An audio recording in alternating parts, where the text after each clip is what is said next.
Hello everyone, welcome to the Redmen TV. It is the Uncensored match build-up show. Liverpool taking on Southampton in the semi-final, second leg, with a place at Wembley. I know, it's only started, fucked it up already. A place at Wembley up for grabs. We're 1-0 down from the first leg. Yeah, we are. All to do at Anfield. But it should be an exciting night, if nothing else. I've got Chris with me, I've got John Machin with me. Before we get stuck into it, we've decided to introduce a new segment because we realise, and people have mentioned this to us, that we very rarely talk about the team that we're playing. So we thought we'd rectify that. We will start this, by the way, by talking about Liverpool. Of course. Of course. We're at home, we're the home side. That's why we've gone with this graphical order. But yeah, Chris, the route to the semis. Yeah, so we played Burton Albion and we obviously beat them 5-0 in the second round. Third round, we beat Derby County 3-0. Round of 16, that is what it's called. Liverpool beat Tottenham Hotspur 2-1. That was nice. Quarter final, we beat Leeds United. Everybody hates Leeds United, so everybody loved that result. And then, you know, we lost 1-0 to Southampton. But I think the interesting stuff actually is, you know, I think we've had a fairly good run so far in the League Cup, is that Southampton's run has been pretty impressive, and we probably should have looked at that earlier. But, you know, third round, they beat Crystal Palace 2-0. Round of 16, they beat Sunderland 1-0. Quarter final, they beat Arsenal 2-0. And then they've obviously beaten us. The interesting stuff is they've played 4 games, scored 6, and conceded none in this competition, which is a little bit worrying, isn't it, when you need a goal to I get reckon through? that's why we allowed ourselves to go 2-0 down against Swansea, so we could practice being 1-0 down. And Yeah. If we can get to 2-2 in that game, then we should be able to do it. Yeah, it doesn't inspire confidence, does it, Dad, knowing how well Southampton performed in this competition so far? Well, I mean, let's face it, just about every team in the world now knows that if you put a decent couple of banks of 4 up in front of us, we struggle. So they're obviously going to do that. They did it at Southampton, and they hit us on the break, and they're going to do exactly the same thing again, aren't they? So we just have to try and get our own act together for once and actually learn how to break them down. Well, they've done well, haven't they? Because they've played all Premier League opposition. You know, admittedly, it's Sunderland Arsenal and was Palace. probably their reserves. Well, to be fair, like, that's not a bad side, is it? Arsenal reserve. So they've done incredibly well to get this far in the competition, and I just hope that, as is rumoured, Liverpool will be greeting the coach again, because it feels. What I didn't like though about this is that it was organised prior to the game at the weekend. It was like, let's just meet them every time. I'm happy to go down and greet the coach every single game. Let's not organise it for a week. What about the Premier League game? Where was the crowd then? Well, this goes back to that thing. I was going to do this a bit later on, but let's just get into it now. The Klopp said it after, like, it might have been the Villarreal or it might have been Dortmund. He was like, I think it was Dortmund. He was like, what about Watford at the weekend? Yeah. You know, it's great doing this thing where we make this really hostile atmosphere. I'm pretty sure Galatasaray do it when they go in the shops. You know what I mean? Like, I think, you know, there's fan bases that totally buy into it, and I do think that we've got this thing hanging over us where we still have there's an elitism that comes with being a Liverpool fan sometimes, as though these are games that we don't need. These are shit. We shouldn't care about these. We should be, you're right, you know, we should be treating Swansea the same way as we treat this, because we've seen, it's baffling to me, because we have seen what an impact it can have on the mentality of the opposition. Villarreal crumble to pieces. You know, they were just little broken biscuits on the floor when they turned up to that game. By the time they got out on the pitch, not because even of how biscuits. hostile. Oh, no, exactly. Bad biscuits. Just like, you know, like those, you know, like the factory floor rejects in a box, then shaken up, booted, and jumped on, and then just sprinkled out onto the Anfield turf. But here's the thing: we've seen it. Why? If someone said, "Yeah, this will give," it's like the equivalent of saying, "If we do this, it gives Liverpool 1 goal, puts us 1-0 up in every game." Would we not just? Why don't we just? I don't understand it. And look, I've been thinking about this quite a bit, and I don't think it's up to your generation, John, or my generation, or anything like that. When we've gone down and we've greeted the coach, for the most part, it's been young lads. And there's nothing wrong with that. Where young lads, Chris, what are you talking about? Younger lads. Younger lads. It's been younger lads. Because these are the lads who can still climb on top of walls. Right? We're not there anymore, Paul. Young and stupid enough to climb on top of scaffolding and hang over it And, again. you know, and jump I on think people's roofs and stuff on like the same that. point, the way they sing "You'll Never Walk Alone" varies from game to game depending on how important the crowd think it is. They don't sing it with the same gusto every time, which is wrong, isn't it? It should be sung as if it's your last time you're going to sing it. I genuinely wonder. I guess a lot of this I think is just crowd turnover. You know, and some of it is complacency from going there week in, week out, and blah blah blah. But this thing, like the You Never Walk Alone at Swansea was really good. You know, it stood on its own two legs without being supported by the music and all that. So it's no great indicator. But you're right. This for me is this. You know, I keep saying this, and I know the Anfield Rap are doing articles on it, and I'd like us to get behind it, but I just don't. There's only so much you can do. I'll go down and greet it on my own if I have to. I've probably still got some pyro left over from that deadline day trailer we did a few years ago. It'll be yellow, but you know we'll have a go. I'm Time we have a yellow week. Listen, you know, if it's a thing, let's do it. But it's fun. It's fun. It's part of the whole experience. You consider how many people go to Anfield and just mill about doing fuck all. Go and get, if you want to have a bevy, go and get some tins cheaper. Southampton, by the way, are probably going to play in yellow, so it's probably not a great idea. Yeah, well, whatever. If I throw it at the front of the coach, it's not going to matter what colour it is. That's the thing, right? Look, if I was one of them pubs, I don't know whether they do this, but, you know, the King Harry, for example, try and get yourself a licence to sell your beer outside or something. Or, you know, Liverpool, the football club, should be looking at that and going, look, can we shut this off for a festival every time Liverpool play, and we'll sell beer out there and we'll just get 15,000 people lining those streets. Encouraging football fans to drink alcohol, my God. Yeah, it's not going to happen. Yeah, never going to happen. But no, I think... There's got to be a way. It's a mindset, and I genuinely think that it should start with... It needs to start with Southampton because it can't start with Swansea because it's in the past. I have to say that I didn't think that You'll Never Walk Alone against Swansea was any good at all. Really? From where I was sat. It started off really half-heartedly. People didn't even bother putting their scarves in the air till after the second verse. It was all right where I was. I was right by the Anfield Road in the corner, bottom main stand lower, and it was really good by us. Yeah, no, I thought it was dead good. One of those ones I thought, this could be something, and the game kicked off, and I think we were all just trying to get warm. No, exactly. But that's it. We should have all been swaying, and that's probably why the scarves never went up. They were wrapped tightly around the necks. It was freezing. You know what? Can I just say though, that's no excuse this time around. We are, although the British. Well, exactly. But this is the point. I always say this: the British people are, despite us having the most varied weather conditions probably of any country going, we are ill prepared for every single one of them. We are not prepared for it. You know, when it gets icy, we don't wear the right shoes and we fall over. When it's snowing, we don't take gloves and we throw snowballs and get frostbite. When it's raining, we don't take umbrellas or coats with hoods, etc., etc. When it's cold, we don't wear 2 pairs of socks. It's probably going to be cold. It's fucking January. Take 2 pairs of socks, take some gloves, take your gloves off when the game kicks off, and make that noise and clap till you can't feel your hands anymore. This feels like us wrapping the show, but I was going to do this later on. Less clothes so you're free, you don't feel like you're overheating. Whatever is the optimal thing for making you make noise in a football match. Do that. But you're right, like I said, we should be greeting the coach, and we should be saying, you know what, there's only like 9 home games left or something after this, in the league anyway. You know, what's 9? What's being there 2 hours before and doing that 9 times? It's not, and it should be done. Chris, you've got a trivia question. Yes, in the spirit of David Gill as well. It's not really, but I could make it. Claude Poole has faced us 4 times as manager, winning 2 and drawing 2. For 1 point, who was the last team he managed that came to Anfield and won? And for bonus points, who was our starting 11 that day? Wow. Absolutely, no fucking idea. Difficult, isn't it, Paul? Oh yeah, absolutely. That's the point. If they were easy, you wouldn't stick around for the answer. Do you? Let us know in the comments below what you think it's going to be, and we'll do that later on.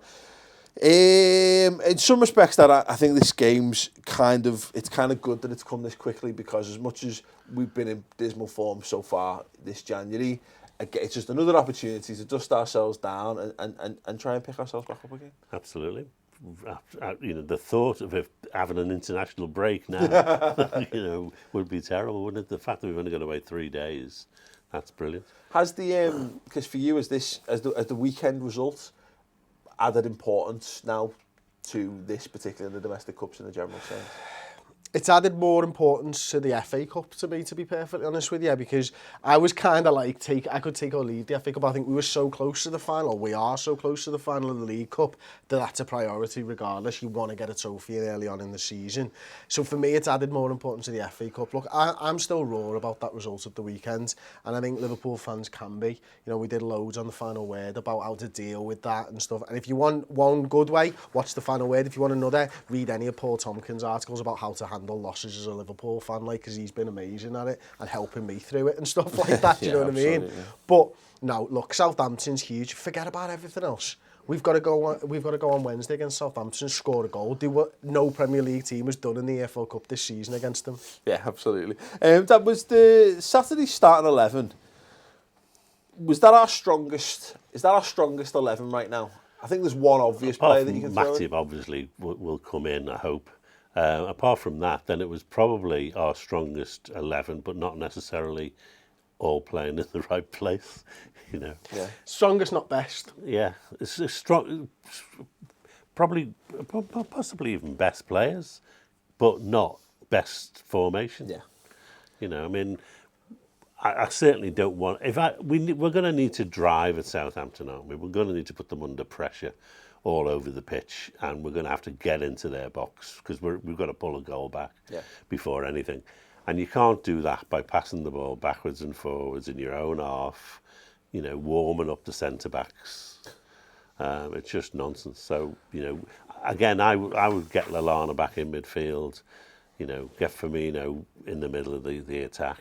Hopefully Coutinho will be able to play. This is the thing for me, is that, and again, this is just repeating myself because this is exactly what I said prior to Swansea, is that for me, put Lallana back in the midfield, absolutely, makes absolute sense, but there's just a big question mark on the right wing, Chris, and I don't know who that player is, because I keep saying Ojo, but I don't, again, he's still coming back from injury, exactly, I don't know whether he's just not considered good enough or he's not considered fit enough. He does look better on the left to me than he does on the right. He's played on the right and looked off. Maybe. But equally, I can say in this competition as well, he's actually scored a goal from that. Yeah, for me, I would just stick Origi there because he's got pace, and I know he's in terrible form at the moment, but he can occupy people. Yeah. And he just fills that role. It's just that thing. Gap. It's just that thing, isn't it? It's like anything. There are no signs whatsoever that we're going to do anything other than continue with Adam Lallana in that position, because we just haven't, because Mane's been so good, we've not really seen an opportunity. We've tried Daniel Sturridge out there once, and we've played Adam Lallana, and then we played in the cup. We did give Ojo a run there. I would love to. Again, I go back to that show we did for Freeview with the replacing Sadio Mane. I think the 4-2-3-1 might be a good option for us at this point. And I thought that when Mane left us for the African Cup of Nations, I thought that was a formation that we'd go to. I would have liked to see the two up top, but I felt that the way that we press and the way that we defend, it's a big change for us to change our formation in that regard. But is the problem still not exactly the same? I would just stick Wijnaldum there, because I think he's a clever enough footballer to just go, here's your job, this is what you've got to do, go and do it. You did it on the left-hand side last season for Newcastle, go and do it on the right. Get Adam Lallana playing in the 10, or players, that 3 in the midfield. I think either way, Wijnaldum and Chan together. No, just pick one of them, and have Henderson give him back his place there and Lallana. The other reason I think 4-2-3-1 as well is because we are a goal behind. They're going to come and they're going to sit back. I think you can risk playing a proper number 10 in this and moving Adam Lallana slightly further forward. But do you need two guys? That's a less attacking formation than what we normally play. Not for me. It just means Adam Lallana's slightly further up the pitch, because you think of what we do. We play 4-3-3 and you've got 3-man midfield, haven't you? One of them, Adam Lallana, runs into that 10. I think start Adam Lallana in that 10 almost, and then it's Chan or Henderson's job to then join the attack. So I think it's actually slightly more attacking. Sorry. Yeah, potentially. I would just go with what the formation we've had all season and been successful with. Yeah. You know, and replace Mane with anyone. I don't think it really matters. And that's just as long as it's not Lallana. No, this is the thing. Just as long as you're not moving someone out of their rightful position. Yeah, you know. that's it. It should be one of the squad who's not otherwise engaged. Yeah, you know. exactly. Just keep coming back to it. If you've got, and I don't watch under 23s, and if you want to know more about under 23s, you can watch the Extra Time show that Lewis does every week on this channel. Some good stuff on there. But it's just, for me, I'm using Ojo as the example, but Wilson, they're the two ones I know who can play that position, who are younger. If there's another kid in the under 23s or the whatever who can play that position, just put him in there. Just put him in there and let him run about a bit, because you could put Trent Alexander-Arnold there. To exactly, be honest. He knows how to get forward, doesn't he? Exactly, and with Firmino playing in his rightful position, and Coutinho there, and Lallana, and then even continue with Klein and Milner. That's fine. That's just so many of our good things right in where they do the most. Would you ever things consider right? maybe knocking Klein into left back and throw Milner there and playing Trent at right back? Could be. It's a position that he knows how to play. Klein can play left back. Trent can play right back. Yeah, maybe. Yeah. It's just that I would never really suggest it or thought of it, because Milner just seems to be our left back now. No. And I'd love to have seen Milner in that midfield at the weekend, because I think he can pass the ball better. I would prefer to see James Milner in that, even if not that, in that attacking midfield slot instead of Emre Can. I just think he's better on the ball. He's more intelligent. The guy was our top assist maker playing in midfield. I know he played all over the attacking midfield slots last season. He's not lost that. He still has the ability to cover. But exactly that. This is the thing. It's like a pointless conversation, because there's no indication that any of these things are going to have a pie in the sky. You could even play Moreno at left back just as a straight switch, because we're hoping to be on the attack. So, you're going to need someone with pace, going forward. It's so finely poised, isn't it? Because what you want to do is come out in the first 15 minutes and get that goal, and so they're just thinking, shit, our advantage is gone. What do we do here? Do we stick? Do we twist? Whatever. And and hopefully we just go on and just pile on and beat them. But equally, it wouldn't shock me to see them have a little go at us in the first 15 minutes, because we are, we do not start games particularly fast, and particularly not of late. We could be ripe for that. So maybe it's a case of we go tight for the first 15 minutes, just control the football, try and kill off any threat from them. But they'll probably do that. They're just going to sit deeper and deeper and deeper. It's a bad conundrum. We need to just get at them from the word go. Yeah. And as I said earlier, and it was meant to would have fit more chronologically nice, but just in terms of like a massive battle, if you go in the game, just go for it. Just go, and I think we will. Under the lights, big game, and I think this might be what we need at this time of the season in some respects. I kind of said I wasn't too disheartened or disenchanted or whatever, losing that first leg 1-0, because it meant that this game was going to mean something. I still think Southampton are just not of that reputation level where if we'd gone in 1-0, I feel like we'd have had to have conceded an early goal to get everyone up for this for the second leg. Whereas it is nicely balanced to be one of those European nights at Anfield. But we keep saying these don't just happen. They're not just things. There isn't a switch. It goes, Europe, press the European, press the Cup night at Anfield switch, guys. Click, boom. You've got to turn up and put the effort in. I genuinely hope we do, and hopefully with something so important.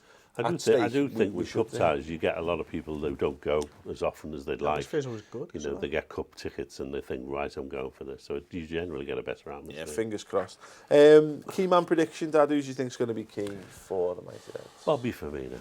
Sure. Yeah, Bobby Firmino. I'm not even going to tit around. I'm going to go exactly the same as John. It's gonna hinge on where he plays for me. But Adam Lallana, I think he still needs to prove himself against Southampton as well. I think he's got to go out there and put in a really big performance. And it'll depend on whether he plays right or whether he plays attacking mid or not. He has good games in both positions. So let's be honest. Well, he nearly scored an overhead kick from the right wing the other day. So I'll take Lallana on that. Let us know yours in the comments below. Score prediction. 3-0. 2-0 AET. Yeah, I think we're good. That's a real Liverpool result, that one. Yeah. What is there's? Can it go to pens? I don't think it can go. It goes on away goals after. So if we win 1-0 and then it stays 1-0, it pens. Sounds okay. Yeah. So I wouldn't be surprised to see it go to penalties. It would be. I don't really want that. Origi to take one? No. Phil's take one? No. Yeah. I would like us to just win this 2-0, and that'd be done. But probably pens. Chris, trivia? Yeah. So the question again was, Claude Poole has faced us 4 times as manager, winning 2 and drawing 2 for 1 point. Who was the last team he managed that played us? No idea. What country? France. Marseille. Ooh, no. They're an Olympique. Lyon. Lyonnais, yeah. Wow. And so it was 2009. Martin Kelly played right back. Oh, he did? He did and he was amazing, and then he got injured. So goalkeeper? Pepe Reina. Yeah, right back you've got. Centre backs? Hippier. No. Agger. Yes. Carragher. Yes. Left back Aurelio. No. We ruined him. Insua. Yeah. Midfield? Gerard Alonso. No. Gerard's right. Mascherano. Correct. Still plays for us to this day. Lucas Leiva. And Ryan Babel. No. It's a hard working right wing. Yeah. It's a luxury left winger. Riera. No. Luxury left No. He scored a hat-trick against Besiktas in the Champions League when we beat them 8-0. Yossi Benayoun. And up front, all on his own. David and Go. Yeah. Wow. Brilliant. There you go. You got all them right. You again. Half of them. Absolute genius. Yeah. Thanks very much for watching. If you go in the game, let us know. Come and see us post-match and have a little chat with us, and hopefully we'll all be absolutely buzzing and hopefully booking our tickets and our travel to Wembley, because, let's face it, silverware is what we're all about, and if not, then let's all curl up in a ball and have a big cry together. It's always nice to beat the Manx in the final. I just want that. I want nothing more. Don't do that very often. Exactly. All of our problems that we have. Can't we want Hull? We can want Hull all we want. I don't like. want Hull in the final because I want Man United. I want us to win this, and I want us to have Man United in the final, and I want us to win. And I want us to put them in their fucking place, because we owe them one this season. It's got all the hallmarks. We'd get beat if we played Hull. Exactly. We would take Hull to penalties and make it the hardest thing you've ever seen in your life if we were to get there. So no. But yes, let us know your thoughts, anything concerning the game in the comments below. If you haven't done so already, go on to the redmentv.com, this week's Reds transfer roundup. It's not going to have many transfers in, but there's going to be some very interesting transfer discussions, I think, in regards to, obviously, we've seen stuff in regards to Markovic and whether Liverpool will move, in Klopp's comments on his frustrations around the window. Some big discussions on that. Go and watch that. It's completely free for the first month. It is amazing. Click the little cartoony icon and follow us through to there, and we shall see you post-match, hopefully with a place booked at Wembley for the final.